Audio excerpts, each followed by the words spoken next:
Sorry, I got a little background there. Okay. Um, really wanted just in reviewing the game Saturday, was very proud of our football team, just in the way that they focused and prepared for this game with all the different venues that we had to go to. 7 different practice sites, 1,953 miles traveling to get ready for the game. And we didn't cheat them on their preparation. We told them that. We did everything to get them ready to play the game. And we told them to keep their focus on their preparation. And I was really proud of that. It wasn't a perfect game. It wasn't a clean game by any means. I think we can play much sounder defensively. We came out early in that game and, they basically controlled the whole first quarter. But I was really proud of how our defense settled down after that and really controlled their offense the rest of the game. Once we got our opportunities in the second quarter, we started to do things and make plays and execute the way we're capable offensively. Drop some passes, miss some opportunities, didn't finish some blocks in the run game. So we have a lot to improve on, but overall I was very proud. We've really focused on penalties. We really did a better job in that area in this game and minimize that. Still can be better there. We were even in the turnover ratio, and that was a big factor in the game. I thought we played well on special teams, and that was a real key factor of the game in the field position and setting up scores, especially before the half with the punt return. So overall, it was good to get started. It was a good win for us on the road. It's always hard to play on the road. And, and now we're excited and looking forward to this next week. We have our home opener, play Idaho State. It's a team we played our first year, and they came in here. We were playing a freshman quarterback and really didn't have a respect for preparation and understanding our opportunity. And, they came in and beat us here. And so, we respect them as a program. We expect their talent and their competitive nature, and we expect them to come in and play great. We have to be a team that's mature and understands that we can only prepare and control what we can prepare for. So that's where our focus is. It's on our preparation. They're a spread offensive team. They have a transfer quarterback from Wyoming and Tyler Vanderwall, really a big athletic kid. This is a team that played in the spring. They played 6 games in the spring. And so they're coming off that spring season. But very prideful team, spread offensive team, multiple defensive team. Their strength is in their secondary. And so, we're going to have to prepare and be ready for all their schemes and all their looks that they bring to us. Couldn't be more excited to come home to Mackay and, play in front of our fans, and really would like to thank our fans that traveled last week to Berkeley. It was awesome to see so many people there in Wolfpack gear. And now we get to come home and obviously we'd love to pack the MAC this week and get as many fans as we can in Mackay. One last thing, and this is really important. Bentley Sanders came to me.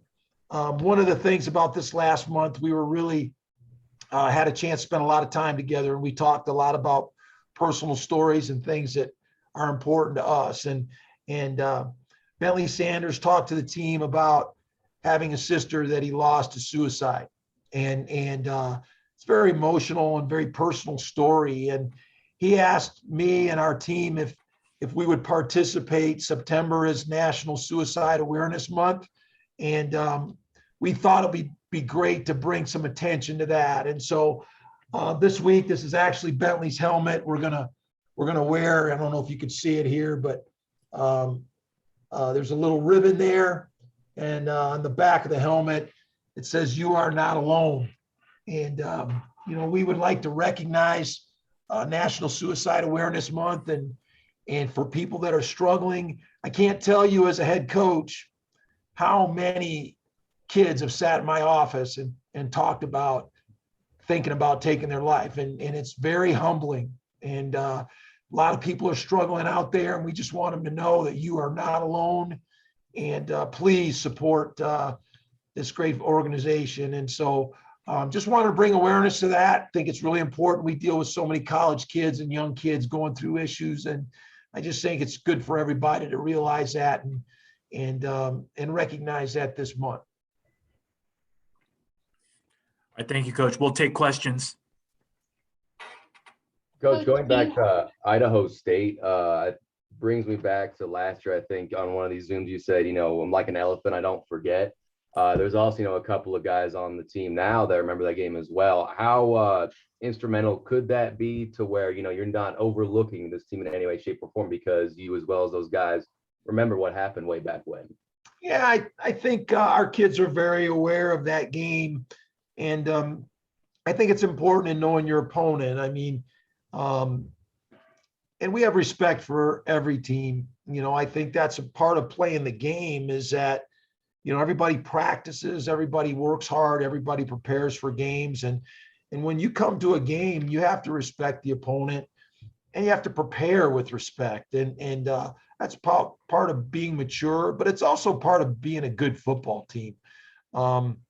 When you're a good football team, you look forward to your opportunities and you're expected to perform. And, and that's what the attitude that we have as coaches and players here. And so regardless of who we're playing this week, we have an opponent we're preparing for. They have specific schemes. They have specific players that are talented. We got to get ready to play. And so, much different team that we have now. We understand how to practice.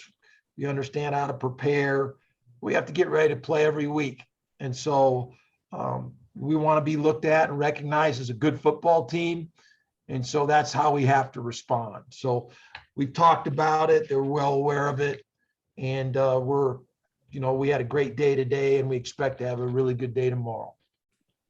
Coach, do you have an update on Jermaine Ledbetter's injury from Saturday? Yeah, Led hurt his ankle, and it's not nearly as bad as it could be, which is a great.